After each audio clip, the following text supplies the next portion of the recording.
हाँ बच्चों, हम लोग आज एक टॉपिक ले रहे हैं जो इम्पोर्टेंट है, ब्लड ग्रुप, रक्त समूह। आपको जानकारी होगी कि जो मानव रक्त समूह अपनी पहले की जो जितने भी क्लासेस हुई उसमें हमने रक्त के बारे में बताया कि भाई रक्त होता क्या है, रक्त के अंदर क्या क्या होता है। रक्त एक तरल संयोजी ऊतक है। हमने इसके बारे में बताया था कि रक्त कणिकाएं कितने प्रकार की होती है, प्लाज्मा क्या होता है, रक्त कणिकाओं जो है उनके कार्य क्या है, सारा का सारा एक बार वापस देख लीजिएगा।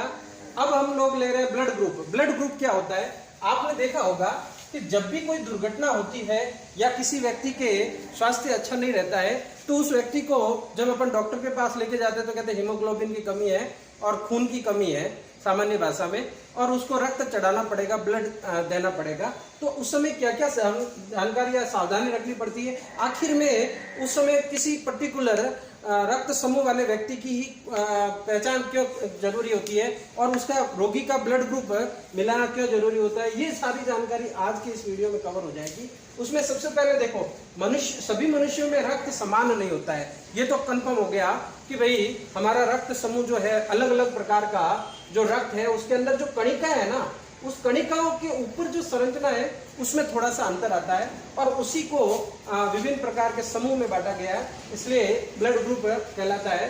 अब वो जो समान नहीं है तो किसके कारण नहीं है? तो हम ये कह सकते हैं कि एंटीजन के कारण नहीं है। एंटीजन, प्रतिजन बोलते हैं इसको हिंदी में, और एंटीजन बहुत इंपॉर्टेंट है, इसी बेस पे चलेगा। दो शब्द है इसके बड़े इंपॉर्टेंट है, एक तो है एंटीबॉडी जिसको बोलते हैं प्रतिरक्षा, और एक है प्रतिजन, एंटीजन। ये दोनों क्वेश्चन इंपॉर्टेंट है और इसी पे बेस पे ये सारा क्वेश्चन आपको ब्लड ग्रुप कंप्लीट याद हो जाएगा। होता क्या है? रक्त जो कणिकाएं होती है, याद रखिएगा, रक्त कोशिकाएं नहीं है। जितने भी हमने इरिथ्रोसाइट और जितने जो बताए उनको हमने कणिकाएं बताया था कि WBC है, RBC है, ये रक्त कणिकाएं कहलाती है। रक्त कणिकाओं के बाहर की सतह पर ये एंटीजन पाया जाता है। और ये एंटीजन होता क्या है? देखिए यहाँ पर एंटीजन के जो है उसके बारे में लिखा है कि A और B रक्ताणु ये दो प्रकार के हो जाते हैं। तो A और B, कैपिटल A और कैपिटल B, दो प्रकार के एंटीजन्स रक्त के अंदर पाई जाती है। कहां पाई जाती है? RBC की सतह पर। याद रखिएगा, RBC की सतह पर जो बाहर की झिल्ली होती है उस पर एक प्रकार का ग्लाइकोप्रोटीन, याद रखिएगा, मैं यहाँ लिखा भी है मैंने कि प्रोटीन प्रकृति का पदार्थ होता है जिसको एंटीजन कहते हैं। और जो एंटीबॉडी, वापस सुनिएगा, परिभाषा क्वेश्चन बनता है, प्रतिजन वो पदार्थ या एंटीजन वो पदार्थ होते हैं जो प्रोटीन प्रकृति के होते हैं और एंटीबॉडी के निर्माण को प्रेरित करते हैं। एंटीबॉडी के निर्माण को प्रेरित करते हैं। ये रक्ताणु मीन्स RBC की सतह पर पाई जाती है। और रक्ताणु है कैसा है? यदि अपन देखें तो इस तरह का एल्पिन लेबल की तरह ये रक्ताणु होता है, RBC होती है। और इसकी RBC के ऊपर की ये जो सेल मेम्ब्रेन है या मेम्ब्रेन कह सकते हैं, इस मेम्ब्रेन के ऊपर पाया जाता है या तो A पाया जाएगा, A एंटीजन, या B एंटीजन पाया जाएगा। इन दोनों के आधार पर ये कवर करता है। अब कौन सा पाया जाता है? ये ग्लाइकोप्रोटीन, याद रखिएगा, शर्करा है, ये एक प्रकार का कार्बोहाइड्रेट जो ग्लाइकोप्रोटीन प्रकृति का है। और इसी के बेस पर ये रक्त समूह डिवाइड होते हैं। रक्त समूह को जो बांटा गया है वो डिवाइडेशन किया हुआ है। अब आपके क्वेश्चन बनता है कि एंटीबॉडी क्या है? ये एंटीबॉडी के निर्माण को प्रेरित कौन करता है? तो सीधा अपन कहेंगे सर, RBC की सतह पर पाया जाने वाला एक ग्लाइकोप्रोटीन प्रकृति का पदार्थ है, वो एंटीजन होता है और वो एंटीजन एंटीबॉडी के निर्माण को प्रेरित करता है। ओके, तो यहां से यदि वर्ड देखें, एंटीजन का तो है एग्लूटिनोजन और एंटीबॉडी का नाम है एग्लूटिनिन। Okay, clear. अब आता है कि एंटीजन के प्रमुख समूह कौन से हैं? क्वेश्चन यहां से शुरू हो रहा है, वास्तविक क्वेश्चन तो अब आ रहा है कि एंटीजन के आधार पर, एंटीजन मैंने कौन कौन से बताए? A एंटीजन, कैपिटल A और कैपिटल B। एंटीबॉडी यदि लिखेंगे तो एंटीबॉडी हो जाएगी स्मॉल a और स्मॉल b, याद रखिएगा। अब आपके यहाँ पर एक क्वेश्चन निकलता है, जो प्लाज्मा के समय में, जो प्लाज्मा के बारे में बताया था तो मैंने बता दिया था कि एंटीबॉडी कहाँ पाई जाती है? रक्त में, प्लाज्मा में घुलित अवस्था में पाई जाती है। और जबकि एंटीजन कहाँ पाया जाता है? आरबीसी की सेल मेम्ब्रेन पर पाया जाने वाला ग्लाइकोप्रोटीन प्रकृति या प्रोटीन प्रकृति का पदार्थ है, उसकी उपस्थिति के आधार पर निर्धारण होता है। जैसे फॉर एग्जांपल यदि किसी का रक्त समूह ए बी है, तो ए बी है तो इसका मतलब हुआ आधी आरबीसी पर ए एंटीजन है और आधी आरबीसी पर बी एंटीजन। Okay, clear. और उस व्यक्ति के एंटीबॉडी नहीं होगी, याद रखिएगा, उस व्यक्ति के अंदर प्लाज्मा के अंदर एंटीबॉडी नहीं होगी, ये कंफर्म हो जाएगा। क्लियर, क्योंकि एंटीबॉडी और एंटीजन अर्थ क्या हो गए, एक दूसरे के विपरीत है। एंटीबॉडी ए उपस्थित है तो ए एंटीजन हो ही नहीं सकता, बी हो सकता है।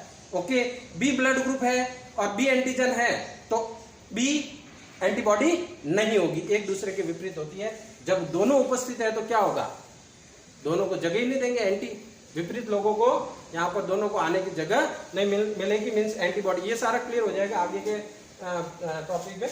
अब आता है कि ये जो है समूह, वो एंटीजन के आधार पर दो भागों में बांटा है। पहला है एबीओ रक्त समूह, याद रखिएगा, एबीओ रक्त समूह।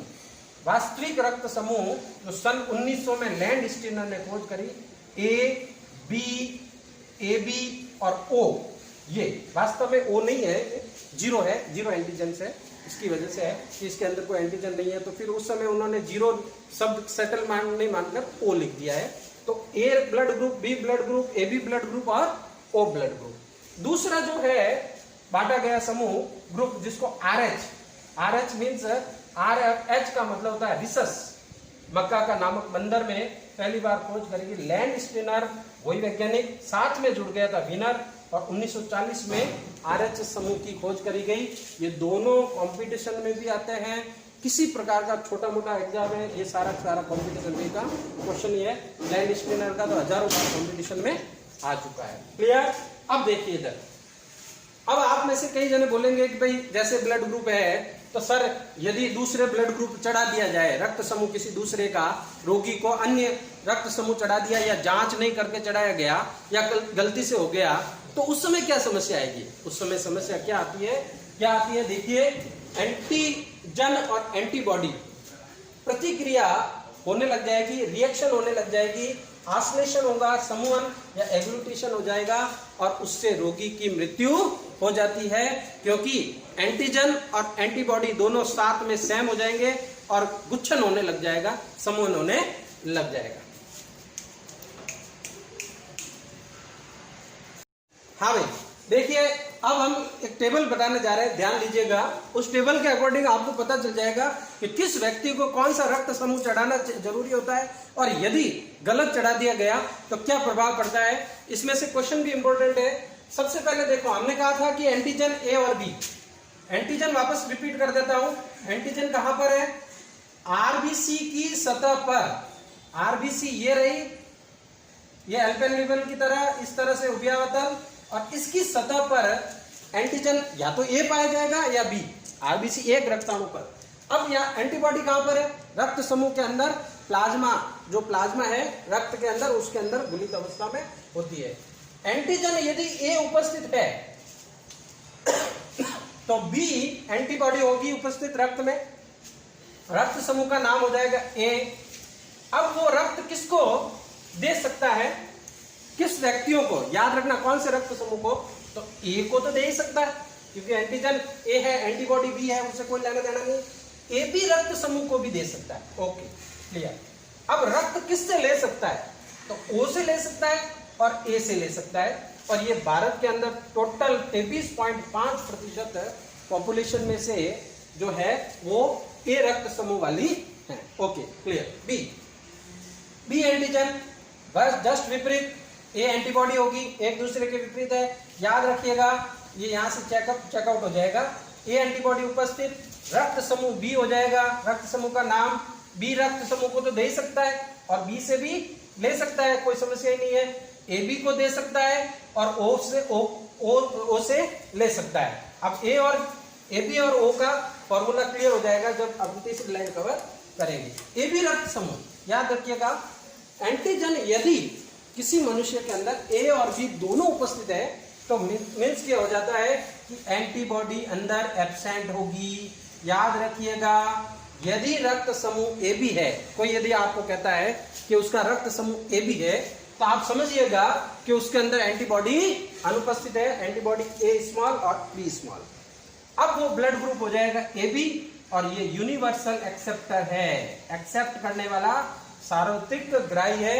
उस व्यक्ति को कोई भी व्यक्ति किसी का भी ब्लड ग्रुप चढ़ाया जा सकता है। ध्यान रखिएगा, एक थोड़ा सा इसमें क्लियर होगा कि RH पॉजिटिव नेगेटिव जो आगे अगले की क्लास में होगा उस समय क्लियर हो जाएगा। तो ए वाला भी उसको रक्त दे सकता है, बी वाला भी दे सकता है, ए बी वाला भी दे सकता है, ओ बी भी दे सकता है। कारण बताइए क्यों? क्योंकि इसके अंदर एंटीबॉडी अनुपस्थित है और ये टोटल 7.5% उपस्थित है। भारतीय में ए बी रक्त समूह पाया जाता है। अब आता है कि यदि एंटीजन दोनों अनुपस्थित है, तो ऐसी कोई व्यक्ति है जिसके आरबीसी पर कोई उपस्थिति नहीं है, मीन्स न तो एंटीजन ए है न एंटीजन बी है, तो फिर क्या होगा? तो हम उसको कहेंगे ओ रक्त समूह। वास्तव में ओ नहीं था, 0 था, लेकिन जब लैंडस्टीनर ने 1900 में उसको 0 की जगह उसने ओ रक्त समूह कवर कर दिया और इसी बेस पर नाम बना हुआ है एबीओ रक्त समूह। याद रखिएगा, ABO type of blood group कहलाता है और इसके अंदर देखिए एंटीबॉडी ए और बी दोनों उपस्थित है। मीन्स कि यदि कोई कहता है कि ओ मेरा रक्त समूह ओ है, तो इसका मतलब ये हो गया उसकी प्लाज्मा के अंदर एंटीबॉडी ए और एंटीबॉडी बी दोनों उपस्थित हैं। ओके, अब उस व्यक्ति को देखो, वो रक्त किस किस को दे सकता है? ए को भी दे सकता है, बी को भी दे सकता है, ए बी को भी दे सकता है, ओ को दे सकता है, लेकिन वो रक्त किससे ले सकता है? केवल और केवल ओ से ले सकता है। जब वो व्यक्ति सबको रक्त दे सकता है तो नाम क्या हो गया?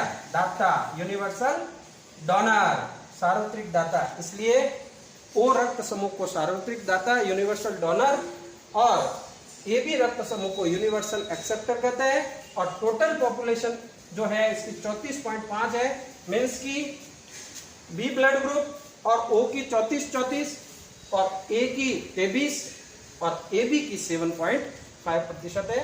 अच्छे से इसको कवर कर लीजिए।